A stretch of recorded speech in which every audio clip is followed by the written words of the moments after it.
Assalamualaikum warahmatullahi wabarakatuh. Halo semuanya, jumpa lagi dengan saya Chow Sing Sing, kurator dari podcast Horror Night Story. Halo, apa kabar semuanya? Semoga kalian semua sehat-sehat ya. Dan seperti biasanya pada siang hari ini saya kembali dan akan menghadirkan sebuah kisah mistis untuk kalian semua. Kisah mistis kali ini saya datangkan dari treat horornya Horrorism, yang menceritakan tentang seorang perempuan yang memiliki warna bola mata yang berbeda. Kanan sama kirinya itu berbeda. Dan ya nanti aja lah ya, kalau saya ceritakan sekarang malah nggak cerita nanti. Oke, daripada kita berlama-lama, mari kita simak ceritanya. Perkenalkan, namaku Seto. Aku akan berbagi pengalaman sedikit tentang aku dan keluargaku. Aku sekarang berumur 24 tahun. Dan aku memiliki adik yang jaraknya 3 tahun lebih muda dariku. Ayahku seorang pensiunan pegawai di salah satu BUMN di kotaku. Dan ibuku seorang ibu rumah tangga biasa. Biasanya ibu membantu ayah mencari uang dengan berjualan online. Adikku bernama Fania, dan kami sekeluarga memanggilnya Deva. Deva adalah singkatan Dek Fania, dan dia senang dipanggil itu. Aku akan bercerita tentang keluargaku beberapa tahun lalu. Aku lupa tepatnya tahun berapa. Yang jelas pada saat itu aku masih duduk di bangku kuliah semester 4 atau 5. Aku lupa. Pada saat yang bersamaan ayahku akan pensiun. Dan tentunya semua fasilitas kantor yang diberikan ke ayahku ditarik dan dipindah tangankan, termasuk rumah dan mobil dinas yang sekarang kami pakai.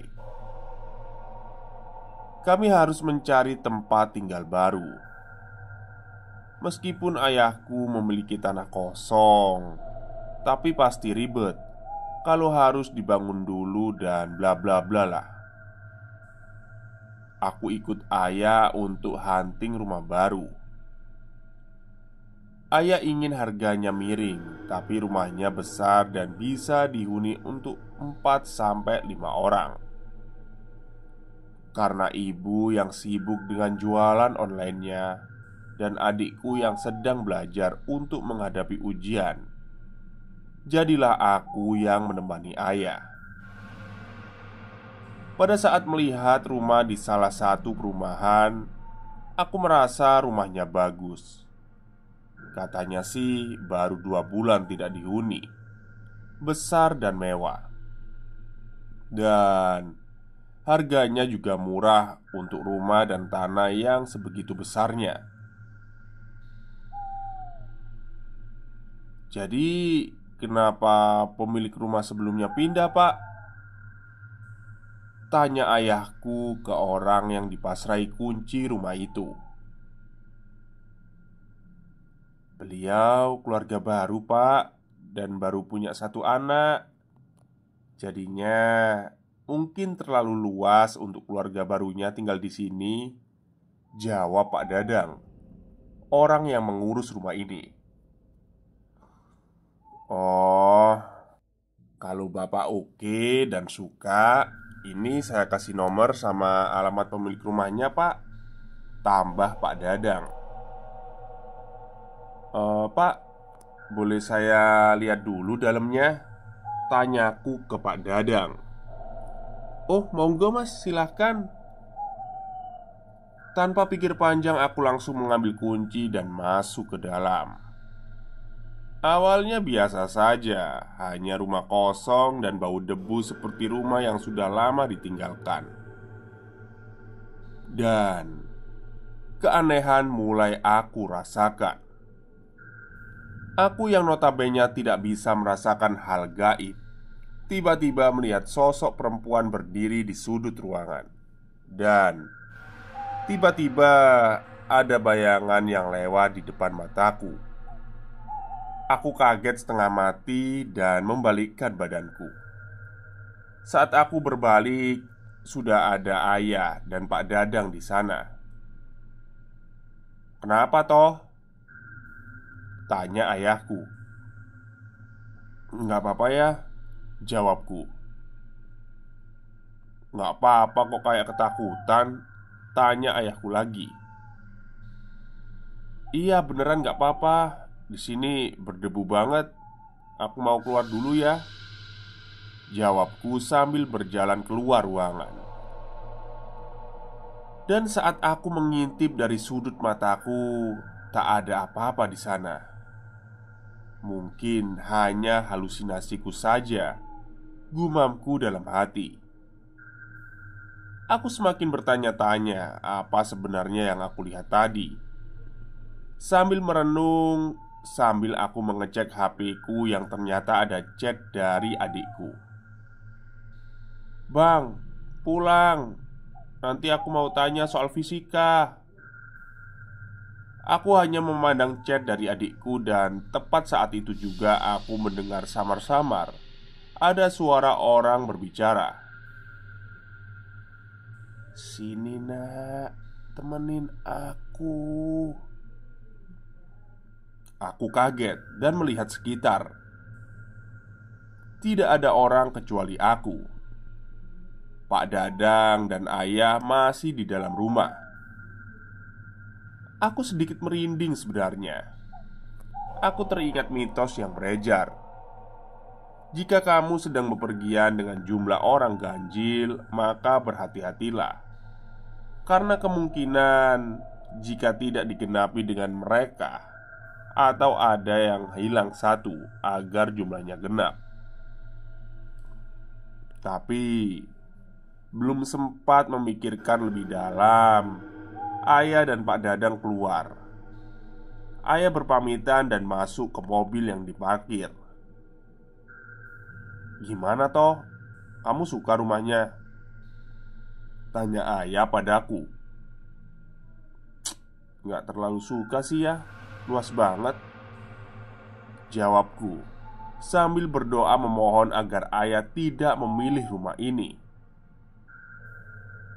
"Lah, rumah bagus kayak gitu kok murah lagi harganya." Firasatku mulai tidak enak karena feelingku ayah akan mengambil rumah ini. Aku terdiam sejenak sambil berjalan menuju rumah lain. Rumah selanjutnya yang menjadi destinasi ayah letaknya tidak jauh dari rumah yang aku tinggali sekarang. Hanya saja, rumah ini dekat dengan kuburan. Harganya murah, bahkan lebih murah dari rumah yang sebelumnya. "Yakin ya?" Nggak tahu toh, tapi murah banget loh rumahnya," jawab ayah. "Murah, tapi deket sama makam tuh. Males aku kalau malam-malam sendirian di rumah ini," jawabku lagi karena aku tak ingin rumah yang aku tinggali berseberangan dengan makam. Iya juga ya, pantesan harganya murah.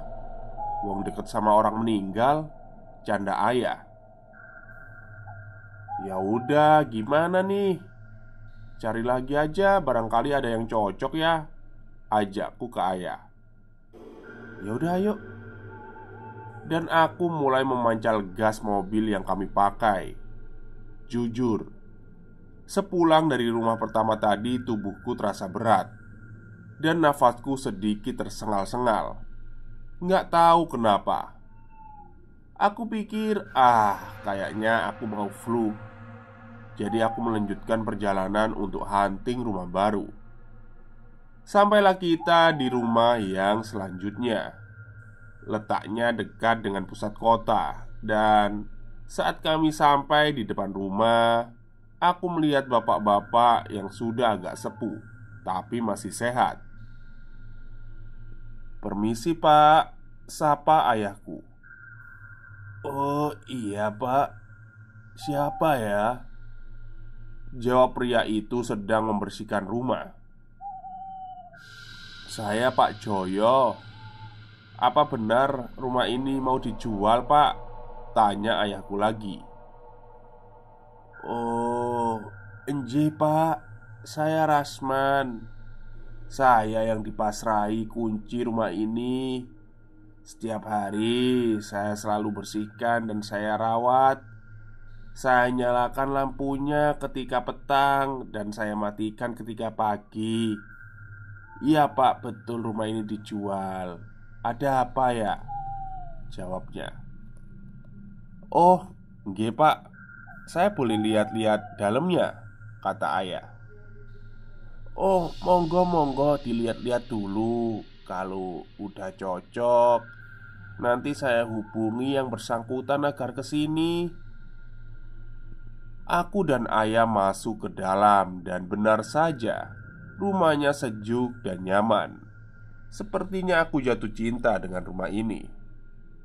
Wah, ini aja ya. Enak suasananya. Dekat kota lagi. "Ya nanti dulu dong. Kita perlu negosiasi harga dulu," kata ayah. "Pripun pak?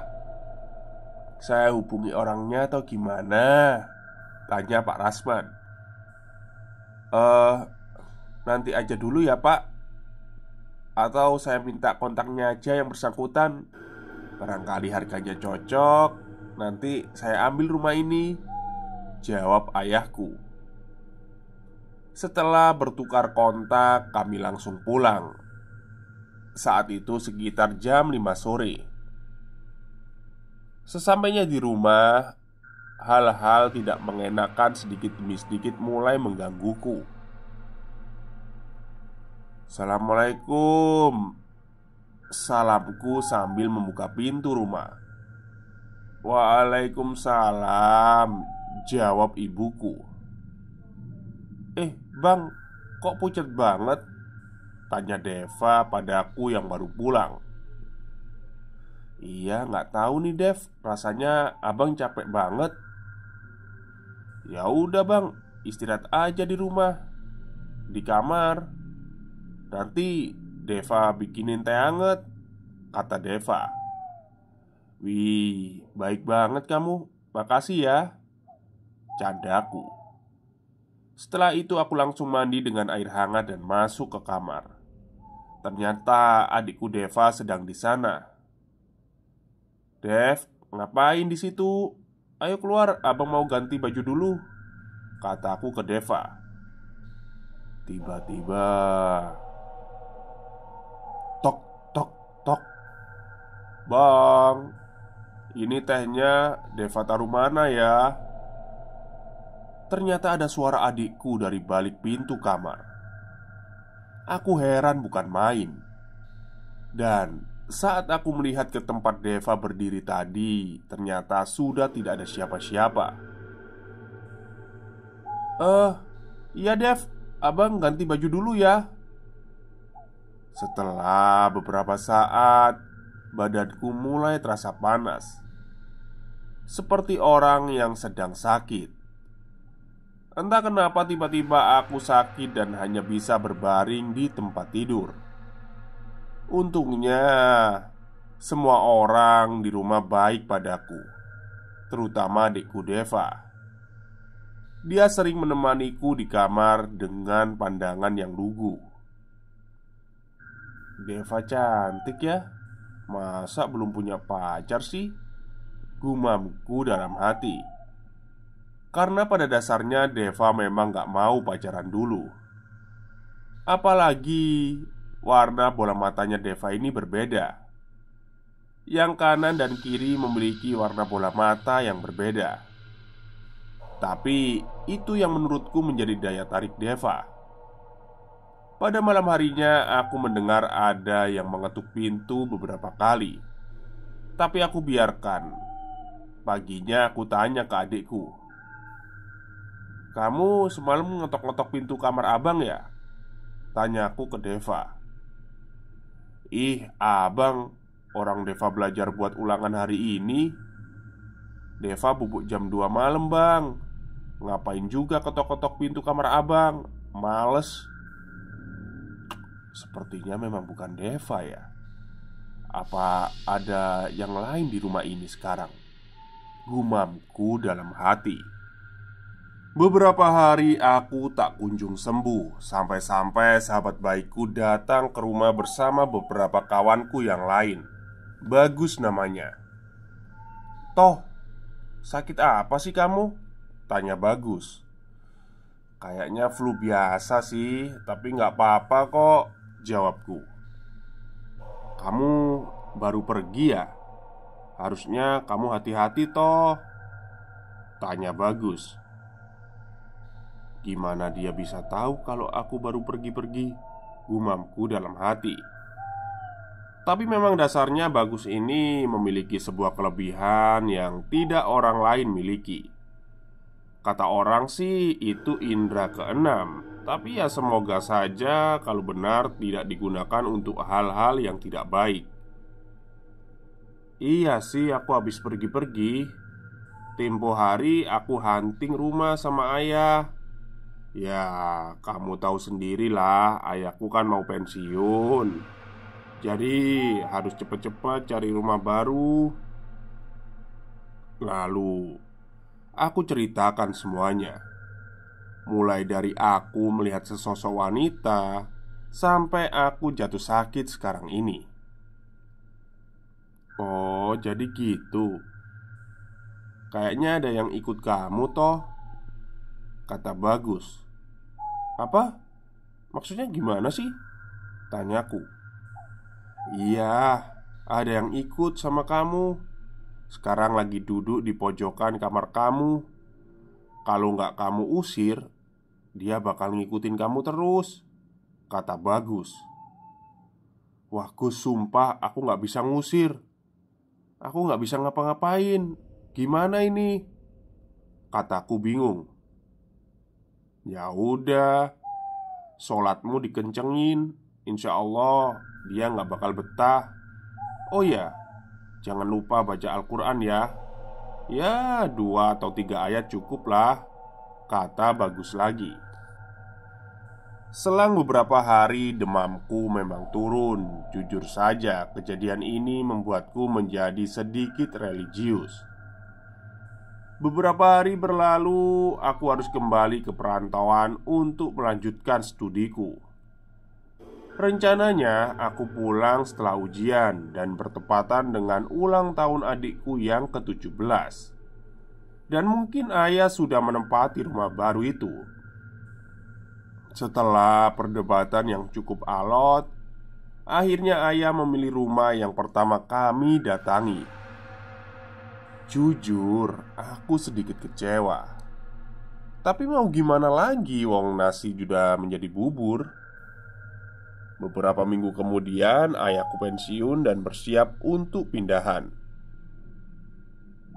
Halo, ayah, kataku saat pertama kali mengangkat telepon. Ayah sudah pensiun. Ini ayah mau pindahan. Dibantuin sama Pak Ridwan sama beberapa teman kantor, jawab ayah. Oh gitu ya. Oke ya. Hati-hati. Jangan maksain kalau capek. Ya, Deva di situ, tanyaku ke ayah. Ya enggak lah, Deva sekolah. Oh ya, kamu kapan pulang? Seminggu lagi Deva ulang tahun loh, kata ayah lagi. Mungkin minggu depan ya, barengan sama ultahnya Deva, jawabku. Ya sudah, ayah tutup telepon dulu ya. Krek. Telepon langsung ditutup oleh ayah. Jadi, kenapa aku tanya ada Deva di situ? Aku mendengar ada suara wanita di telepon ayah. Suaranya mirip dengan Deva. Dan asal kalian tahu, kantor ayah itu tidak ada perempuan. Dan suaranya juga sangat jelas. Sini Le, kembali. Seperti itulah suaranya. Ini aslinya bahasa Jawa ya, jadi saya translate. Lembut sekali. Tapi aku mencoba untuk berpikir positif. Mungkin kawan ayah yang perempuan atau ibu yang sedang ada di dekat ayah. Beberapa hari kemudian aku pulang ke rumah baru kami dan kami mempersiapkan syukuran sekaligus mau merayakan ulang tahun Deva yang ke-17. Malam harinya acara dimulai. Happy birthday Deva. Deva mau minta apa dari abang? Tanyaku ke Deva. Iya bang, makasih. Deva gak minta apa-apa kok. Deva pokoknya minta abang di dekat Deva aja terus, pinta Deva. Iya, abang bakalan jagain kamu kok Dev, jawabku sambil mengelus kepalanya. Sembari ayah syukuran rumah barunya sambil membaca doa-doa dan sebagainya. Acara malam ini selesai berjalan dengan baik dan lancar. Tapi cerita tentang keluargaku di rumah baru ini baru saja dimulai. Keesokan harinya, yang kebetulan hari Minggu, aku sedang enak-enak rebahan di depan TV. Tiba-tiba Deva keluar dari kamar dan duduk di sebelahku. Dev, makan, ntar dingin makanannya. Iya bang, ntar dulu. Fania nggak lapar kok, jawabnya dengan tatapan kosong. Hah? Fania? Nggak salah? Tanyaku heran. Enggak bang, jawabnya dan tiba-tiba berdiri kembali ke kamar. Deva itu orangnya ceria dan cerewet banget. Dia itu suka guyon dan gak bisa diem. Tapi kenapa tiba-tiba dia menjadi pendiam dan gak banyak omong seperti biasanya? Membuatku makin terasa asing sama Deva. Dan terlebih lagi, dia memanggil dirinya sendiri dengan sebutan Fania. Hal yang gak pernah aku dengar sebelumnya. Membuatku bertanya-tanya, ada apa dengan Deva? Pandangannya kosong dan seperti bukan dirinya. Ya, Deva bukanlah Deva yang saat ini. Aku kenal betul dengan Deva. Apa karena pengaruh rumah baru ini? Aku juga gak tahu. Beberapa hari kemudian sepertinya Deva yang biasanya kembali. Bang, panggil Deva sambil menepuk punggungku. Iya Dev, kenapa? Tanyaku. Sorry bang, kemarin sempat bikin abang khawatir. Hah? Pikirku. Apa Deva ini sudah kembali? Atau dia hanya orang lain yang menyamar sebagai Deva? Ah, rujam sekali urusan ini. Bang, kemarin itu bukan Deva, bisiknya. Bukan Deva. Terus? Jangan mikir keras-keras, ntar ketahuan mama. Pokoknya itu kemarin bukan Deva. Tapi Deva pengen abang jangan ngapa-ngapain dia ya bang, pinta Deva yang seketika itu juga Deva kembali ke kamarnya. Makin bingung pikiranku. Apakah mbak-mbak yang waktu itu merasuki Deva? Atau sudahlah. Malamnya aku iseng mengintip ke kamar Deva. Sedikit membuka pintunya dan aku memergoki Deva sedang berbicara sendiri. Tolong kamu jangan ganggu Fania. Fania sudah bahagia. Kenapa Deva ngomong sendiri? Sama siapa dia ngomong? Gumamku dalam hati. Saat benar-benar aku akan memasuki kamar, tiba-tiba brak! Pintu kamar Deva menutup dengan sendirinya, sangat keras, sampai aku kaget dan terpental ke belakang. Ayah dan mama langsung menghampiriku. "Kamu kenapa toh?" tanya mama dengan lembut. "Nggak apa-apa mah, Deva lagi marah kayaknya," kataku sambil berpikir. Masa sih itu tadi Deva? Aku ingin cerita ke mama atau papa, tapi aku benar-benar tidak bisa. Aku berharap ini berakhir kalinya. Selang beberapa malam berikutnya, Deva menghampiri kamar tidurku, mengetuk pintu seperti biasanya. "Bang, abang," katanya sambil mengetuk pintu. "Iya, siapa ya?" tanyaku dengan pertanyaan yang memang kusengaja.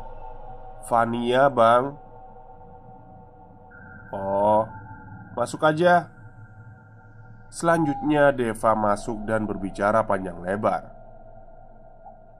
"Bang, Deva itu Fania dan Fania itu Deva. Jadi abang harus ngertiin." Aku makin bingung setengah mati. Fania kesini cuma mau ngingetin abang sama Deva. Beberapa penghuni di rumah ini ada yang suka jahil. Contohnya yang sekarang ada di belakang abang. Aku makin bingung dong. Jujur aja, apa benar ada sesuatu di belakangku? Itu yang di belakang abang namanya Mbak Nani. Dia selalu ikut abang semenjak abang hunting rumah sama ayah. Waduh, aku makin merinding dan makin bingung. "Sejak kapan Deva bisa seperti ini?" tanyaku. "Tapi tenang bang, Fania udah bilang ke semua penghuni rumah ini biar nggak ganggu kita lagi." Aku makin penasaran dan tanpa sengaja Deva ku bentak. "Yang ganggu itu kamu. Sekarang mana Deva? Balikin atau kamu aku celakai." Tiba-tiba Deva yang bukan Deva itu menangis dan kembali ke kamarnya lagi. Keesokan harinya Deva datang dan membentakku. "Bang, kan udah aku bilang jangan apa-apain," bentak Deva yang benar-benar membuatku merinding. "Lah, abang itu cuma khawatir sama kamu. Abang gak pingin kehilangan Deva yang biasanya." "Deva tidur bang, Deva tidur. Udah pokoknya Deva pesen sekali lagi, jangan apa-apain dia." Oh, maksudnya itu jangan apa-apain yang Fania ini ya. Dan Deva pun langsung kembali ke kamarnya. Akhir-akhir ini Deva memang sering menyendiri, sendirian di kamar. Aku kembali untuk minta maaf, tapi yang terjadi persis seperti malam sebelumnya. Aku mengintip di dekat pintu yang aku buka sedikit. Dan tiba-tiba, "Masuk sini," saut Deva. Dev, kok kamu tahu abang di sini?" "Fania tahu bang, Mbak Nani yang ngasih tahu aku." Aku bergegas masuk dan mengelus kepala Deva. "Maafin abang ya Dev, abang bentak kamu kemarin," pintaku ke Deva. "Iya bang, gak apa-apa. Mbak Nani juga minta maaf karena udah beberapa kali ganggu abang," kata Deva lagi. Dev, Mbak Nani itu siapa sih sebenarnya? Kok ngikutin abang terus?" Tiba-tiba Deva mengubah posisi duduknya Dan Deva seperti bicara sendiri. "Oh iya ya gitu ya, nanti saya sampaikan ke Bang Seto." Aku bingung dia bicara sama siapa sih. Terus dia menghadapku dan ngomong, "Jadi gini bang, Mbak Nani itu udah lama menempati rumah ini. Bahkan sebelum rumah ini dibangun, Mbak Nani meninggal. Katanya sih dibunuh sama pacarnya dulu. Jadi katanya minta maaf kalau sudah mengganggu Bang Seto," kata Deva padaku. "Oh gitu ya Dev. Van, ya nggak apa-apa ditinggali, asal jangan mengganggu. Kita semua kan punya kehidupan masing-masing," kataku. "Tuh Mbak Nani denger kan? Nggak apa-apa Mbak Nani di sini. Termasuk kalian yang dari tadi merhatiin aku dan Bang Seto. Jangan ganggu. Kalau kalian ganggu awas ya," bisik Deva. "Dev, Van, Deva di mana ya sekarang? Kamu nggak ngapa-ngapain Deva kan?" "Deva tidur. Mungkin besok Deva yang akan bilang ke abang. Sekarang abang keluar kamar Vania ya bang," pinta Deva. Dan aku bergegas keluar kamar Deva dengan perasaan sedikit merinding. Aku sedikit melirik tulisan-tulisan tangan Deva karena sudah malam aku nggak jadi dan untuk melihat tulisan apa itu. Beberapa hari berlalu, aku juga harus kembali ke perantauan karena masa liburanku telah berakhir. Tiba-tiba Deva memelukku dari belakang. "Bang, ini Deva bukan?" tanyaku karena aku ragu. "Deva bang, Deva mau jelasin semuanya." "Hah? Jelasin apa?" "Jadi sekarang itu Deva nggak sendiri. Kalau kata orang Deva punya kepribadian ganda. Jadi Deva yang abang kenal ya Deva yang kayak gini. Tapi kepribadian Deva yang satunya, dia bisa ngelihat hal-hal yang aneh bang," kata Deva panjang lebar. "Oh gitu. Terus?" "Iya bang, setiap Deva tidur, dia terkadang bangun dan nulis sendiri. Dia nulis pesan buat Deva. Terkadang kita juga bercerita lewat kertas itu. Ya saling tulis gitu. Oh kayak SMS-an gitu ya." "Oh jadi gitu. Gini aja deh Dev, aku kasih tahu mama sama ayah ya, biar ada solusinya. Biar kamu nggak terbebani." "Deva nggak terbebani kok bang. Deva seneng. Deva jadi punya temen kalau abang nggak ada di rumah. Tapi kalau untuk kasih tahu ayah sama mama, nggak apa-apa sih bang. Mungkin dengan mereka ngomong, aku merasa lebih bisa mengontrol emosiku." Dan selanjutnya aku bercerita ke ayah dan mama tentang apa yang terjadi dari pertama kita menempati rumah ini sampai detik Deva mengaku. Awalnya, ayah menghendaki untuk pergi ke psikiater, tapi mama dan aku tidak setuju karena itu malah menjadi beban Deva. Alhamdulillah, sampai sekarang Vania nggak pernah muncul lagi di depanku. Deva yang aku kenal sekarang adalah Deva yang dulu. Sekarang dia juga masih kuliah di universitas ternama di Yogyakarta.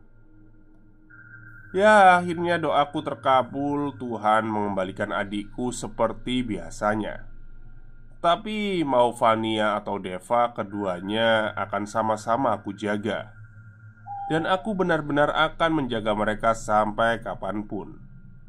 Oke guys, segitu dulu ya ceritanya. Maaf kemarin aku ketiduran, gak sempet cerita. Dulu pernah ada mitos yang mengatakan kalau orang yang punya warna bola mata yang berbeda kanan dan kiri, katanya dia akan punya kepribadian ganda. Tapi ya, apapun itu, kita tetap berserah diri kepada Allah dan berharap selalu mendapatkan perlindungannya. Makasih yang sudah mau baca sampai selesai. Makasih banget. Mau setia sama ngikutin Mimin. Salam hororism. Oke. eh saya nggak tahu ya mitos tentang ketika orang memiliki bola mata yang berbeda itu ternyata memiliki kepribadian yang ganda itu, saya nggak tahu sih. Cuman yang saya tangkap di sini kalau mungkin masalah psikologis ya, bisa jadi juga dia memiliki kepribadian ganda dan eh, kalau kata orang itu bisa jadi juga itu teman hayalan. Tapi teman hayalan sih nggak sampai merasuki ya. Jadi kayak kalau teman hayalan kan kita bisa bicara, kayak bicara nggak ada siapa-siapa gitu, bicara sendiri. Tapi ini si Deva ini dia itu bisa merubah karakternya. Jadi bukan teman hayalan menurut saya. Ya mungkin bisa jadi agak kesurupan. Tapi kok saya lebih ke ini ya, kepribadian gandanya itu tadi. Ya nggak tahu lah. Nanti bisa dinilai sendiri oleh para pendengar. Oke, mungkin itu saja cerita untuk siang hari ini. Semoga kalian suka. Selamat siang dan selamat beristirahat.